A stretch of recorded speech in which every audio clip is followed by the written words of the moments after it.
नमस्कार, आपका अखबार के YouTube चैनल पर आपका स्वागत है। मैं हूं प्रदीप सिंह। आज रविवार है तो रविवार विशेष का दिन है। आज आपको कहानी सुनाएंगे नेहरू गांधी परिवार की। नेहरू गांधी परिवार की अपरिहार्यता का मिथक कैसे स्थापित और पुनर्स्थापित किया गया, इसकी कहानी।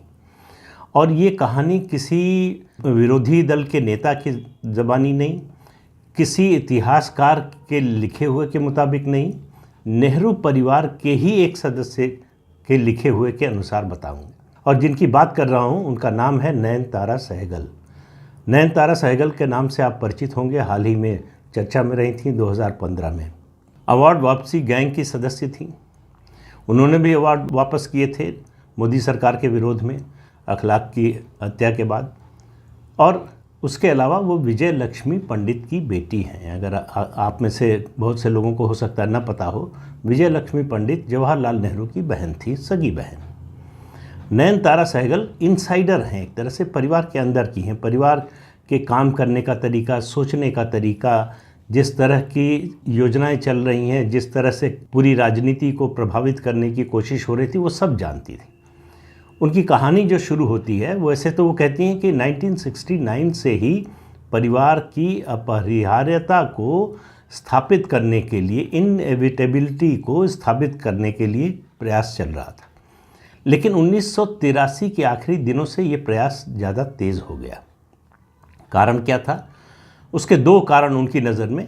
एक कारण ये कि 1977 में जनता पार्टी के हाथों जो हार हुई, उसको स्वीकार नहीं कर पाया यह परिवार। उसकी कल्पना से बाहर था कि भारत में कभी इस परिवार को हार का सामना करना पड़ सकता है चुनाव में, जो कि हुआ।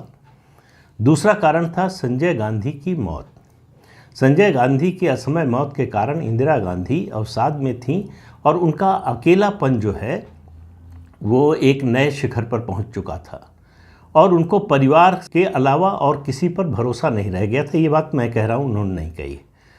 तो परिवार के प्रति इतना उनका जुड़ाव हो गया, पहले से भी था, लेकिन परिवार के अलावा वो कहीं सुरक्षित महसूस नहीं करती थी, ऐसा दिखाई देने लगा था। उन्होंने जो किस्सा शुरू किया है, और ये किस्सा कहाँ आया है? 1 जनवरी 1984, 1 जनवरी 1984 को सेमिनार पत्रिका में, जो वामपंथियों की पत्रिका है, उस पत्रिका में उनका एक लेख छपा।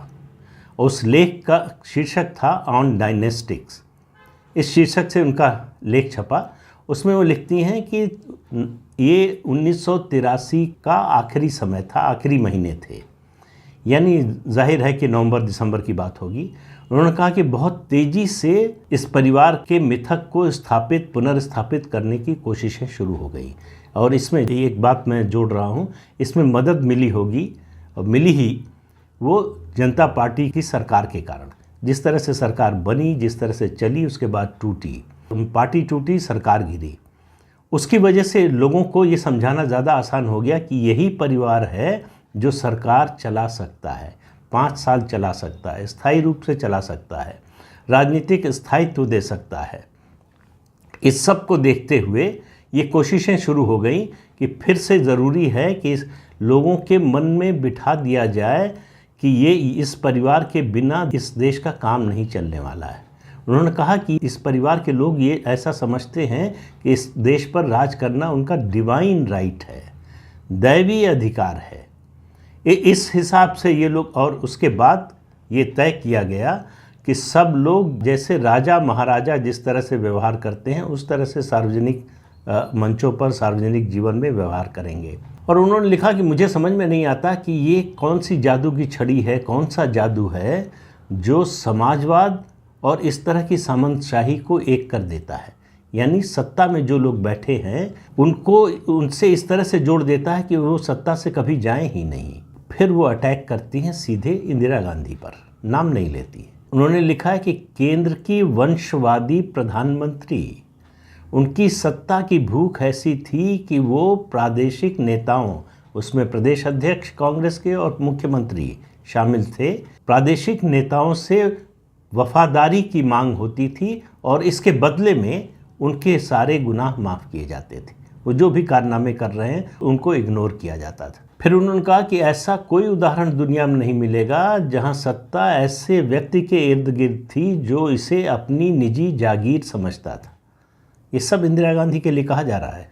आज़ादी के बाद सरकार की प्राथमिकता होनी चाहिए थी ज़मींदारी उन्मूलन की, गरीबों को ज़मीन देने की और जन्म के आधार पर मिलने वाले अधिकारों से वंचित करने की। इस बात पर खास ध्यान दीजिए। लेकिन ऐसे समय में पार्टी ने एक ऐसे व्यक्ति को प्रधानमंत्री के लिए चुना जिसे जन्म के आधार पर ये पद मिल रहा था। उनके निशाने पर जवाहरलाल नेहरू नहीं है, उनके निशाने पर इंदिरा गांधी है। और उनका मानना है कि इंदिरा गांधी के समय से ही ये इस परिवार के वर्चस्व को पुनर्स्थापित करने के लिए और ज़्यादा प्रयास शुरू हुए। कैसे हुए उसका कुछ उदाहरण भी दिया है उन्होंने। जैसा मैंने शुरू में कहा, उन्होंने लिखा है कि 1969 में ही परिवार का मिथक स्थापित करने की कोशिशें शुरू हो गई थी, लेकिन अब उनको लग रहा था, 83 की बात कर रही, अब लग रहा था कि ये समय नहीं है, जल्दी ही है। 77 में जो हो चुका उस तरह से फिर ना हो, यानी फिर से परिवार को सत्ता से बाहर न जाना पड़े। इसके लिए ज़रूरी है कि परिवार के इर्द गिर्द इस तरह का तिलिस्म जो है बनाया जाए कि इस परिवार के बिना देश का गुजारा नहीं है। और जिस तरह 77 में हुआ वैसा फिर हो सकता है, तो उसको रोकना है। इसके लिए वंशवाद को जनतंत्र का जामा पहनाया जाने लगा कि वंशवाद को मतलब डायनेस्टिक डेमोक्रेसी, उसको स्थापित करने की कोशिशें होने लगी। उनका इसका असर दिखने लगा था। इसके असर के रूप में जो उदाहरण देती हैं वो कि राजीव गांधी के बेटे राहुल गांधी दून स्कूल में पढ़ते थे। दून स्कूल से सेशन के बीच में वो अपने दादी और माता पिता के साथ विदेशी दौरे पर घूमने जा सकते थे, कोई रोक टोक नहीं थी, स्कूल का कोई अनुशासन नहीं। उसके अलावा स्कूल में उनको सिक्योरिटी मिली हुई थी। ये सब इंतज़ाम इस तरह के थे जिससे लगे कि ये विशिष्ट है, ये राज परिवार से आते हैं, ये सामान्य लोगों से अलग हैं। और उस समय पता नहीं, अब मुझे इसकी जानकारी नहीं है कि फिर वो हुआ कि नहीं। वो लिखती हैं कि प्रियंका को बोर्डिंग स्कूल में दाखिला दिलाने की कोशिश हो रही है बिना प्रवेश परीक्षा के। तो विशेषाधिकार का एक वातावरण बनाया जा रहा था, इस परिवार को विशेषाधिकार प्राप्त है। फिर संजय गांधी क्या थे? 1977 में चुनाव लड़े, लोकसभा का हार गए, 1980 में लड़े, जीते और कुछ महीने बाद ही उनका निधन हो गया। तो कुछ महीने के लिए सांसद रहे, कुल उनकी उपलब्धि ये थी। कांग्रेस पार्टी के अंदर जो भी रहे हो, परिवार के अंदर जो भी रहे हो, लेकिन संजय गांधी की समाधि बनी वहाँ जहाँ महात्मा गांधी की है, जवाहरलाल नेहरू की है, वहाँ संजय गांधी की समाधि बनी। अब आप देखिए, बड़े बड़े नेताओं की, प्रधानमंत्रियों की समाधि वहाँ नहीं बनी। कांग्रेस राज में संजय गांधी की समाधि बनी, उस पर हर साल संजय गांधी के जन्मदिन और पुण्यतिथि पर कार्यक्रम आयोजित होने लगे। ये सब वंशवाद को स्थापित करने के प्रयास का सिलसिला था। और एक बड़ी अजीब बात उन्होंने लिखी है कि इंदिरा गांधी को लगता था कि संजय गांधी के पुत्र वरुण गांधी वो राहुल गांधी से ज़्यादा योग्य हैं, इसलिए थोड़ा बड़े हों वरुण गांधी तो उनको जो है इंदिरा गांधी ले लेंगी और उनको ग्रूम करेंगी अगले नेता के रूप में। इसलिए मेनका गांधी हमेशा डरी हुई रहती थी कि उनका बेटा उनसे छीन लिया जाएगा। अब ऐसा हुआ नहीं। अब आप तय करें कि राहुल गांधी और वरुण गांधी में कौन ज़्यादा प्रतिभाशाली है, ये निर्णय मैं आप ही पर छोड़ता हूँ।